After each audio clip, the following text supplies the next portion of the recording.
un peu plus light. Vous avez été nombreux à me demander en commentaire, par mail ou sur Facebook. Donc voilà, on va commencer aujourd'hui. On va faire ensemble une recette de pain complet, donc plein de fibres, c'est très bon, notamment au petit déjeuner. On va faire ça aujourd'hui avec des ingrédients très sains et on va regarder tout de suite ce qu'il faut. Alors les farines, je vais utiliser un mélange de deux farines. 500 g de farine en tout, donc de moitié-moitié, de la farine intégrale 150 et de la farine semi-complète, la T110 que vous trouvez en magasin bio. La particularité de ces farines, c'est qu'elles sont riches en son de blé, donc plein de fibres, c'est très bon pour le transit notamment. Ici, je vais utiliser en plus, c'est facultatif, un petit peu de farine de lin, donc c'est des graines de lin moulues. Au niveau du sel, moi je sale pas trop, donc je mets une cuillère à café de sel pour 500 g de farine. La levure, j'utilise de la levure fraîche de boulanger, c'est un demi-cube, 20 g. Vous pouvez utiliser sinon un sachet de levure déshydratée. Et de l'eau à température, donc ici j'ai 300 ml d'eau. Pour réaliser votre pain, vous pouvez utiliser une machine à pain, un robot ou vos petites mains. Si vous utilisez donc un robot, vous allez mettre le sel dans le fond de la cuve,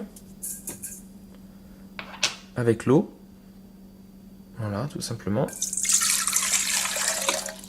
Ok, ensuite on va mettre les farines, donc, hop, ça c'est le lin, c'est facultatif, mais c'est très bien.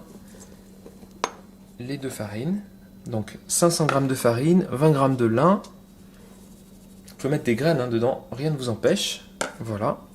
Et ensuite, la levure, donc la levure fraîche que je viens émietter. Donc au début, on évite le contact entre la levure et le sel, c'est pour ça qu'il est au fond le sel. Et ensuite, de toute façon, tout va être mélangé. Voilà. Et concrètement, à la main, on procède à l'inverse en général. Vous mettez votre farine en puits avec le sel. Et ensuite, on met le liquide et la levure et on mélange à la main pendant à peu près 5 minutes. Donc là au robot, c'est très simple, je vais refermer et pétrir pendant 5 minutes.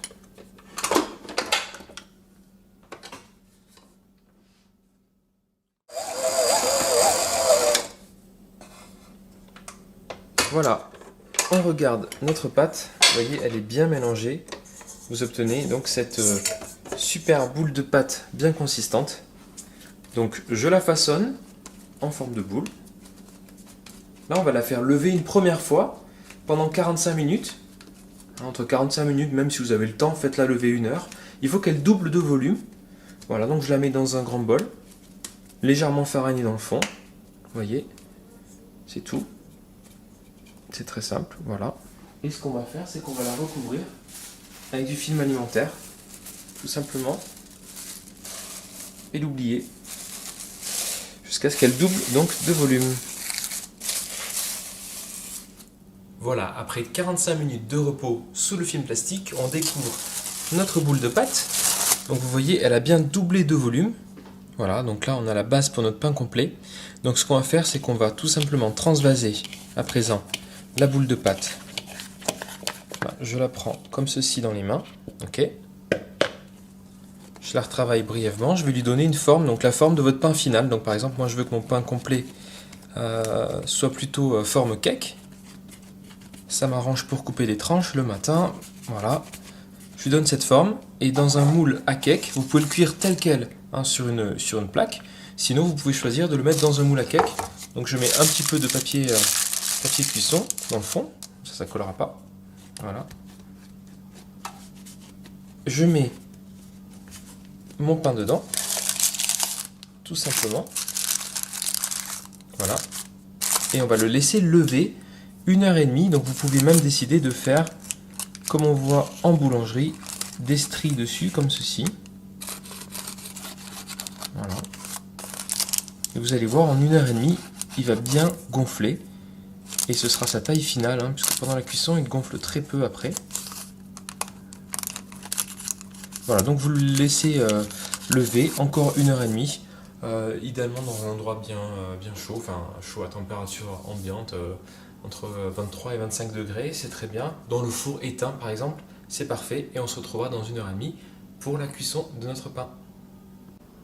Alors vous voyez, après 1h30 de levage, le pain est prêt à être enfourné. Donc voilà, il est tout beau déjà, on pourrait presque le manger. Eh bien, je vais le mettre à 220 degrés, donc super important, four bien chaud, 220 voire 230 degrés, pendant 35 minutes. Et c'est parti, on se retrouve tout à l'heure pour le résultat.